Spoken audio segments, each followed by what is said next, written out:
Hello and welcome to my presentation. I will present to you in this video a review of the article, Are Effective Teachers Like Good Parents? Teaching Styles and Student Adjustment in Early Adolescence by Katherine Wenzel. This article takes a look at teaching styles in the middle years classroom and at the early adolescent stage in school. It looks at student socialization and academic performance based on learning environment created by the teachers. The article examines also the influence that teachers possess in students' adjustment in middle school. These factors were set up in the study, and I will continue now to elaborate and explain some issues leading up to the research. Effective parenting and teaching models. Effective parenting models have been in existence for many years, and parents use many strategies from them to raise their children. Parents provide a positive role model for their children as a set of values is established in the home, standards of behavior and/or decorum is established in this relationship. Teachers use these similar models in the classroom to establish learning relationships. They have adopted these workable models and have modified them to fit their own personal teaching situation. In order for the learning to occur, there needs to be a learning environment or the relationship will not succeed. One way to establish this relationship is through the use of modeling. Many teachers use modeling to modify students' behavior, and observational learning and modeling has proved to be an effective teaching strategy. Albert Bandura's support of the social learning theory acknowledged observational learning and modeling as two parts of the learning process. Patricia Miller's comment on social learning is, social learning focused on socialization, the process by which society attempts to teach children to behave like the ideal adults of that society. From Miller's text, page 233. Teachers strive for this goal and work towards creating this environment of learning in their classrooms. Thus, teachers adopt the parenting models from the home to create the ideal learning environment. Another issue looked at in the study was whether student motivation could explain significant relations between teaching dimensions and objective indices of school adjustment. Student motivation is an important part of teaching and involves engagement and relationship in the learning equation. Third area examined in the study was the role of students' gender and race in moderating the effects of teaching dimensions on motivation and adjustment. Wenzel reports in the article that adolescent girls report more frequent pursuit of pro-social and social responsibility goals and express greater interest in school than do boys. This was from his 1991 research. In the study, Wenzel asked three questions. The first question is, to what extent do teachers differ along dimensions of high expectations, rule setting, nurturance, fairness, and modeling of motivation, and do these dimensions relate to students' school adjustment as defined by motivation, social behavior, and classroom performance? The answer here shows that in the study there were clear differences that do exist among teachers with respect to expectations, rule setting, fairness, negative feedback, and teacher interest in the subject. These differences have a direct impact on the students' adjustment in their motivation, socialization, and academic performance. The second question is, to what extent do students' goals and interests mediate links between teaching dimensions and students' social behavior and achievement? The answer here is that there is evidence in the study for mediation was not found, although high expectations and negative feedback were related to social behavioral outcomes. Therefore, student motivation plays a part in linking teaching styles to students' social behavior. The third question asked was, do sex and race moderate relations between teaching dimensions and student adjustment outcomes? Sex and race issues of the student to the teacher did not affect the student's adjustment and achievement and was not a factor. I would now like to explain the process of the study. All students in the study were 6th graders. 2 schools participated, 230 participants in School A, 222 participants in School B, for a total of 452 participants. In School A, 87% of the students were European American, 6% were African American, 7% were other ethnicities, and 49% were male. In this study year, they scored 59th and 63rd on the national percentile of the California Test of Basic Skills. 52% of the 6th grade class participated. 8 teachers participated from the school. Of these 8, 4 were female. The teaching age teaching experience mean age was 12.33 years. In School B, 92% of the students were African American, 6% were European American, 2% were other ethnicities, and 52% were male. In this study year, this school scored 32nd and 29th in the national percentile for California Test of Basic Skills. 92% of the 6th grade class participated. 10 teachers participated from this school. Of these, 9 were female and European American, 1 was male and African American, and the teaching experience mean age was 3.45 years. The study procedure. Research study was administered to the students as a survey of 6th graders' opinions about their classroom experiences in the middle school. None of the students declined participation, and the study was conducted during the last half of the spring semester. Some of the measurements in the study included: students were assessed in motivation and teaching dimensions. These factors came forth in motivation variables of mastery, interest in class, and social skills.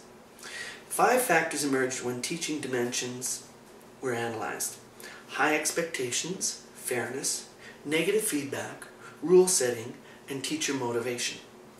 In the use of the teaching dimensions, Bromman's 3 dimensions of parenting were used as the definition in the survey. These 3 dimensions were being authoritarian parenting, authoritative parenting, and permissive parenting. Findings of the research and the contributions to children's learning. 2 notable findings emerged from the study. The first one being high student expectations was the most consistent positive predictor of students' goals and interests. When teachers held high expectations for students and provided a nurturing and caring atmosphere and environment, students positively responded and attained their goals. This finding aligns with Rathune's and Csikszentmihalyi's work in 1993 that stated developmentally appropriate levels of challenge can be highly motivating. This age-appropriate work challenges students to perform to their full potential. In my music classroom, I set high expectations for student performances, and often my students rise to the occasion. An example is our school choir and their performances at the Remembrance Day service and the Christmas concert. The choir enjoys performing, and with more experience, these young singers will grow into a seasoned group of singers in their performances. Second finding in the study was that negative feedback was the most consistent predictor of students' social behavior and academic performance. In this environment, students do not perform well and struggle to attain their performance and academic goals.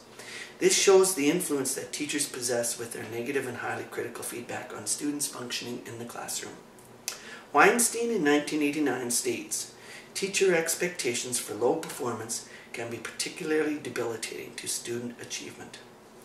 I would like to now show you an example of this to a short mock classroom session.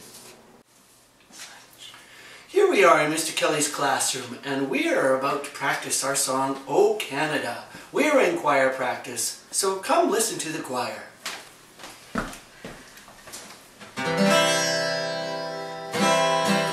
Okay, choir, here we go.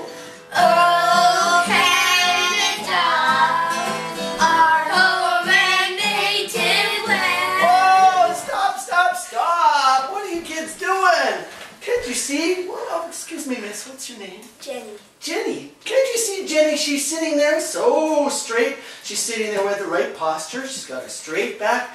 Let me hear you sing, Jenny, please. Oh, Canada. Listen to that, boys. That tone is just excellent. She's the best singer I've ever had. We've been practicing this for about, well, almost 30 seconds, and you guys still don't have it. What is your name, son? Fred. Fred, look how you're sitting. You just, oh my goodness. You're just not putting the best effort into this. What is wrong with you? You got a scruffy old shirt on, you got a scruffy old pants on. Fred, come on, you can do better. I don't know. And what is your name, sir? George. George. Look at you, didn't even do your hair today. It's all messy. My goodness, come on, let's try one more time, okay? Here we go. Oh, Canada, our home and native land. Stop. You boys still aren't getting it. Come on, look how you're sitting. Jenny, you're the best singer I've had in the last 30 seconds. Thank you very much. What do you think about this, kids? What do you think, Jenny? The teacher trusts me. Oh, that's right. I can trust Jenny to always get the right words to the song. Fred, did you hear Jenny sing? She sang just with such a clear tone and pitch, and she was right on with the rhythm. Fred, I want to hear you sing, and give us a little example. Oh, Canada, our home and Oh, Fred, I don't know. Why are you even in this choir? Fred, what do you have to say with that? Teacher, you make me feel bad when I don't sing the right way. Oh, well, you're just not a good singer, my choir. I don't even know why I invited you boys. Okay, George, how does that make you feel? Teacher, you scold me for not trying. Well, I scold you because you're just not a very good singer, George. Come on, choir, let's stand up and sing it one last time. Let's hear you. Oh, Canada, we stand on guard for thee. Thank you. Take a bow. Take a bow. Here's a little song that relates one of the main themes of Wenzel's article. You got to accentuate the positive, eliminate the negative, latch on to the affirmative, don't mess with Mr. In Between. Thank you. As can be seen in the classroom session, high expectations of students positively affects performance. Low expectations, along with negative feedback, can deflate a student's drive and motivation to succeed in any learning situation. One unexpected finding was the non-significant relationship between student interest and academic performance.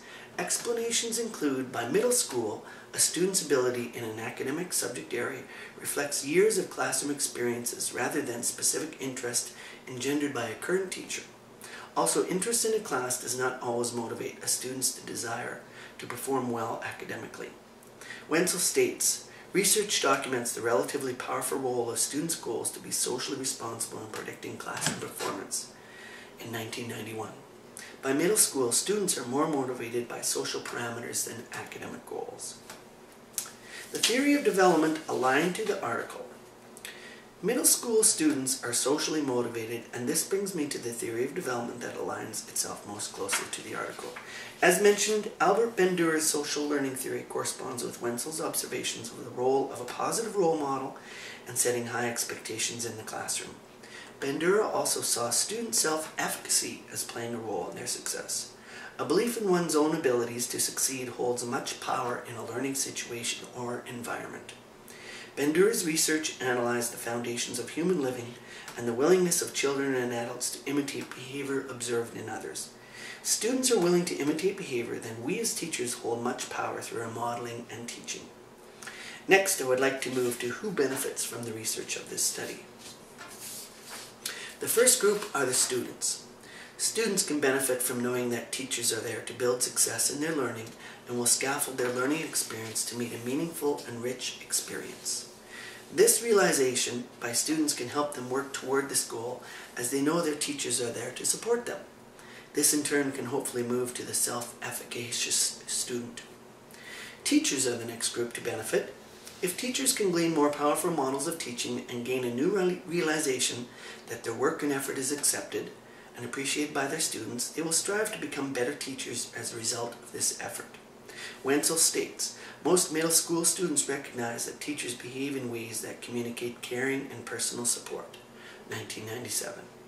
In turn, Wenzel continues, these positive beliefs about teachers are related to students' engagement and interest in classroom activities. 1997. Thus, the students and teachers work together to motivate and stimulate each other in their collaborative learning environment. And the last group to benefit from the study are parents. If there is a strong tie between home and school and the community, parents can benefit from this bond. The parent works with the teacher through positive communication and reinforcement of school expectations set by the teacher in conjunction with the parent. This communication is crucial for the success of all involved. Parents are providing the model at home that learning and achievement is important for success. Ryan et al. In 1995 takes this idea a step further and suggests school-based interventions to promote social competence and academic excellence might profit from insights gained from work with families and parent intervention programs. In conclusion, there is a strong correlation to dimensions of effective parenting and dimensions of teaching and this relationship in a young adolescent's adjustment to school. It could be argued in the present findings that good teachers simply reinforce the work already accomplished at home. Or said another way, students who have adopted the same goals and interests as teachers in turn motivate teachers to teach them in ways that characterize nurturance and effective parents. To quote Wenzel one last time, 1998, adolescents who enjoy emotionally close, positive relationships with parents are less likely to experience emotional distress at school than children who do not have cohesive family relationships. The ties between the home and school are strong and should be strong to support students in their successful learning experience and throughout their learning journey. Thank you very much. And here is the works cited. Karen.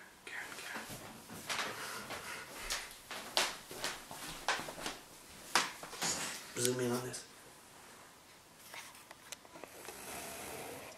Just a bit. You got it? Okay. Here's a song that shows the positive, nurturing effect of teachers. Teach your children well. Their father's help did slowly go by, and feed them on your dreams. The one they picked, the one you'll know by. Don't you ever ask them why. If they told you, you would cry. So just look at them inside and know they love you. Thank you.